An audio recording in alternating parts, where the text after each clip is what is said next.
Congress party ने पिछले 70 सालों में सुई से लेके जहाज तक का निर्माण किया।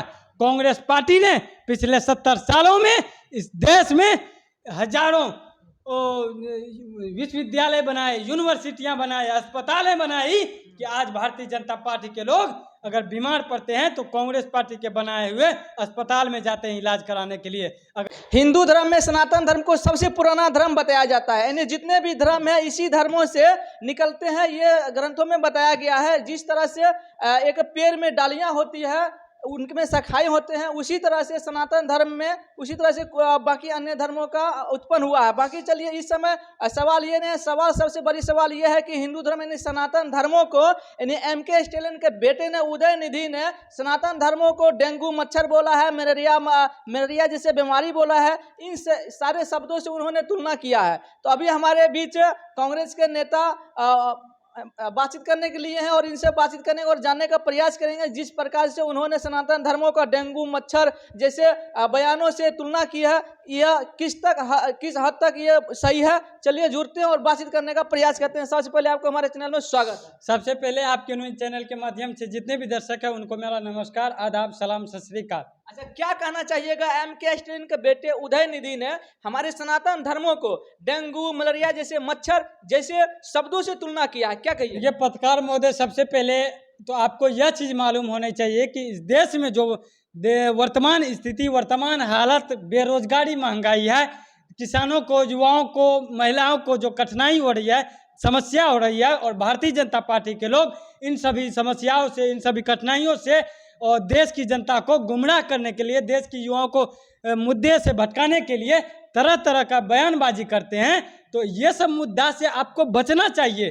देश में जो जिस तरीके से समस्या है, जो जमीनी स्तर पे परेशानियां हैं, उन सभी परेशानियों से आपको उठाना चाहिए। और जो लोग सत्ता के संरक्षण में मलाई खा रहे हैं, एसी रूम में बैठ के तरह हिंदू मुस्लिम नफरत फैलाने का काम करते हैं, ऐसे लोगों से आपको सवाल पूछना चाहिए कि देश की जनता, बिहार की जनता आपको देश में विकास करने के लिए काम के लिए जिम्मेदारी दी है, तो आप लोग धर्म के खिलाफ, जाति के खिलाफ, दलित के खिलाफ तरह तरह का बयानबाजी क्यों करते हैं? इस तरह का आपको सवाल करना चाहिए भारतीय जनता पार्टी के नेता और कठपुतली कार्यकर्ता से। आप क्या कहना चाहिएगा जो धर्मों को जैसे तुलना किया है, मलेरिया, तमिलनाडु के मुख्यमंत्री आदरणीय एम.के. स्टालिन साहब के बेटे ने जिस तरीके से बयान दिए हैं, ये निश्चित रूप से देखिए, एम.के. स्टालिन साहब इंडिया गठबंधन के हिस्सा हैं, लेकिन उनके बेटे वहाँ स्थानीय नेता भी हैं और उनके पार्टी में अच्छे वक्ता भी हैं। उन्होंने जिस तरीके से बयानबाजी की है, तो उन्होंने सबसे ज़्यादा ये भारतीय जनता पार्टी के लोग ने नफरत फैलाने का काम करते हैं। सनातन धर्म पे, दलित पे, अल्पसंख्यक पे, महिला पे तरह तरह का बयानबाजी करते हैं। तो उन्होंने जो बयानबाजी की है वो सही कहा है। कैसे सही किया है? किसी एक धर्म को टारगेट करना, उन्हें बताना कि वह धर्म जैसे मलेरिया है, डेंगू मच्छर है, क्या ये सही है? आप भारतीय जनता पार्टी के इतिहास को खोलिए और उनका व्हाट्सएप यूनिवर्सिटी के खोलिए।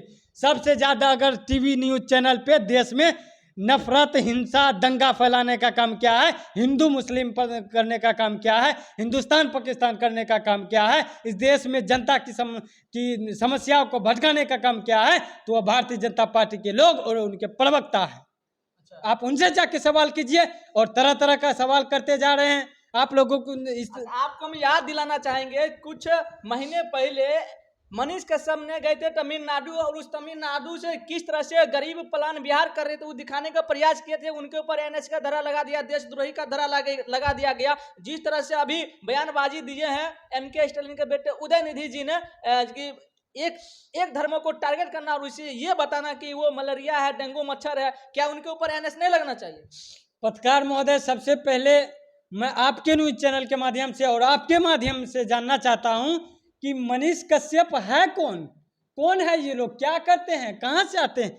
और वही मनीषवा का आप बात कर रहे हैं जिन्होंने इस बिहार की लोकतंत्र और बिहार की गंगा जमनी तहजीब, प्रेम, एकता, भाईचारा और बोध की धरती, गौतम बुद्ध की धरती, बिहार की जननी को बदनाम करने का काम किया और इस देश में नफरत फैलाने का काम किया, बिहार को ये लोग तार तार करने का काम किया। और आप जैसे न्यूज पत्रकार मीडिया बंधु को बदनाम करने का काम किया। ऐसे लोगों का आप बातचीत करते हैं। इन्होंने भारतीय जनता पार्टी के लोगों से मिलके, उनके कार्यालयों से दलाली करके, पैसा लेके 2 करोड़ से ज्यादा रुपया से मैनेज करके ये लोग इस तरह का ये दंगा और हिंसा फैलाने का काम किया। और आपके पास सबूत है? बिहार के लोगों को बदनाम करने का काम किया पूरे देश में।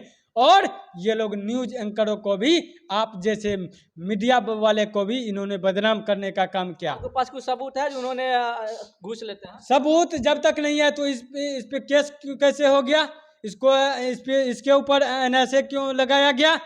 जब तक दाल में काला नहीं है तब तक ये फंसा क्यों है? जवाब आप लोग उससे लीजिए।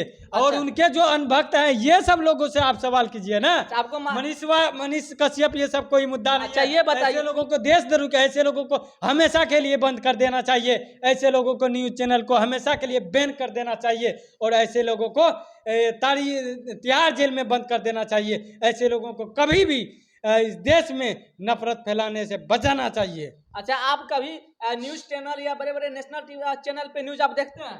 आप देखते हैं? हम देखते हैं। देखिए, आपको देखिए, तो इस समय पूरे भारत में सभी जनता लोग आक्रोशित है। जिस तरह से बयानबाजी किए हैं MK स्टालिन जी ने, उन बयानबाजी को लेकर पूरे भारतवासी आक्रोशित है और वो मांग करते हैं कि उनके ऊपर भी NS लगना चाहिए। किस तरह बताइएगा जनता? भारतीय जनता पार्टी के किसी भी नेता और उनके मंत्री संतरी में है हिम्मत, हैसियत उनके ऊपर NSA लगवा दे?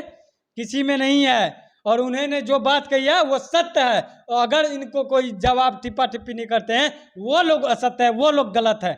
ऐसा नहीं हो सकता है। अगर सबसे ज़्यादा दलित हिंदू मुसलमान करने का काम क्या है और देश के राष्ट्रपति को बदनाम करने का काम क्या है और इस देश के नागरिकों को बदनाम करने का काम क्या है, तो उसका मुख्य कारण भारतीय जनता पार्टी के लोग और कठपुतली काज करता है।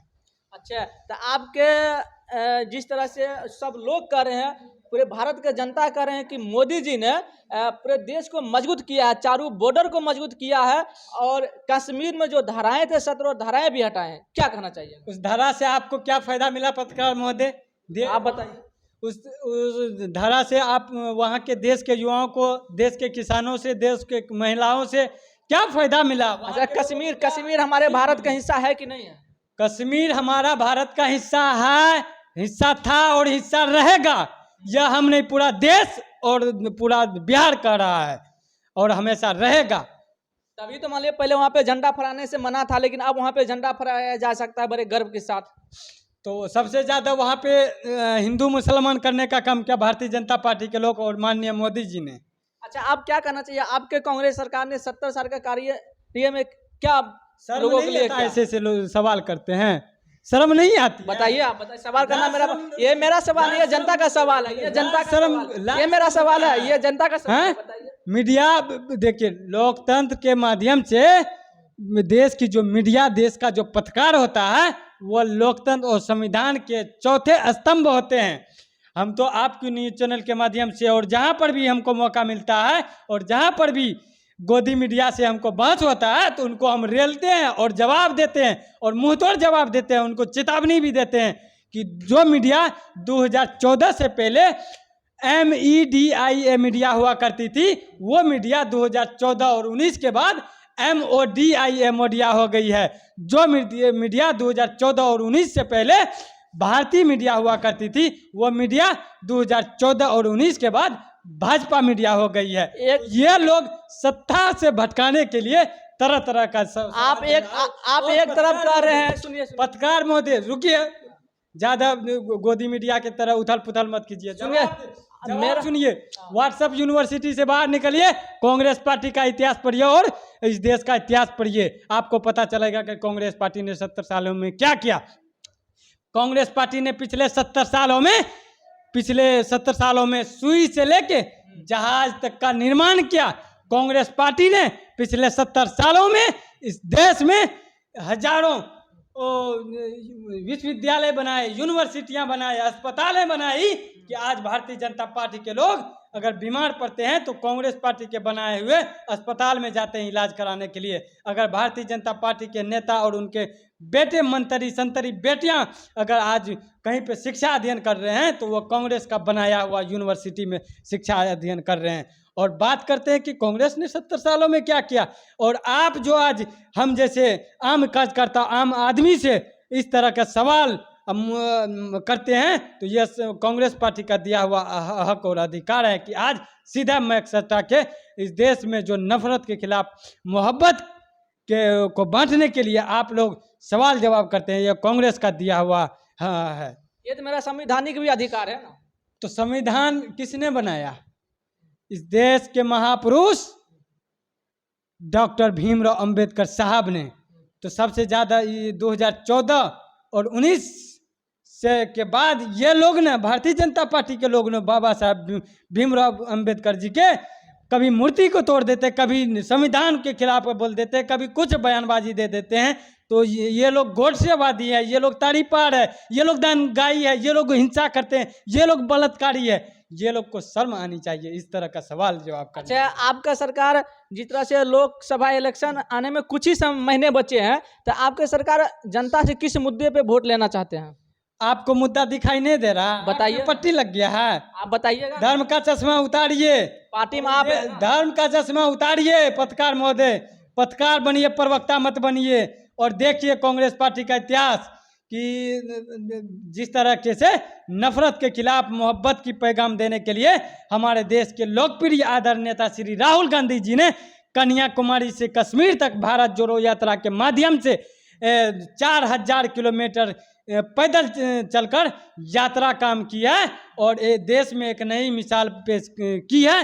क्या भारतीय जनता पार्टी के किसी भी नेता मंत्री संतरी या देश के प्रधानमंत्री और प्रचार मंत्री में है हिम्मत, है हैसियत कि वो 4000 किलोमीटर क्या 4 किलोमीटर भी यात्रा कर सके? नहीं है। हमारे राहुल गांधी जी ने इस देश में बेरोजगारी के खिलाफ, महंगाई के खिलाफ, महिला उत्पीड़न के खिलाफ, किसानों के समर्थन में एक नई मिसाल पेश की है और आवाज बनने का काम किया है। तो यही सब मुद्दे को लेकर कांग्रेस पार्टी ही नहीं, इस बार देश की जनता ही चुनाव लड़ेगी। और आने वाले समय में भारतीय जनता पार्टी के लोगों ने जिस तरीके से नफरत फैलाने का काम किया है, नफरत को मोहब्बत में बांटने के लिए देश की जनता, बिहार की जनता लोकतंत्र के माध्यम से मुंहतोड़ जवाब देगी और पूरे बिहार से और पूरे देश से ये उखाड़ फेंकने का काम करेंगे। और इस देश में कांग्रेस आ रहे हैं और बीजेपी जा रहे हैं। आपको हम कुछ याद दिलाना चाहेंगे कि हमारे वर्तमान में जो प्रधानमंत्री नरेंद्र मोदी जी ने दावा किए हैं कि 2024 में भी झंडा हम ही फैलाएंगे, इस पर क्या कहना चाहिएगा? इस देश में हमने तो आपके न्यूज चैनल के माध्यम से पहले कह दिया कि उन्होंने दावा कर रहे हैं ना, यह हमारा देश लोकतांत्रिक व्यवस्था है, संवैधानिक व्यवस्था है। यहाँ के लोग जो वोट देते हैं वो लोग खुद में सरकार है। किसान वोट देते हैं, महिलाएं वोट देती है, युवा वोट देते हैं, जवान वोट देते हैं। तो ये भारतीय जनता पार्टी के लोग, माननीय मोदी जी कौन होते हैं इस तरह का बयानबाजी करने के लिए? ऐसे लोगों को शर्म नहीं आती है क्या? इस देश का सत्ता, इस देश का कुर्सी क्या किसी पार्टी या किसी लोगों को जागीर बन गया है? कतई नहीं चलेगा।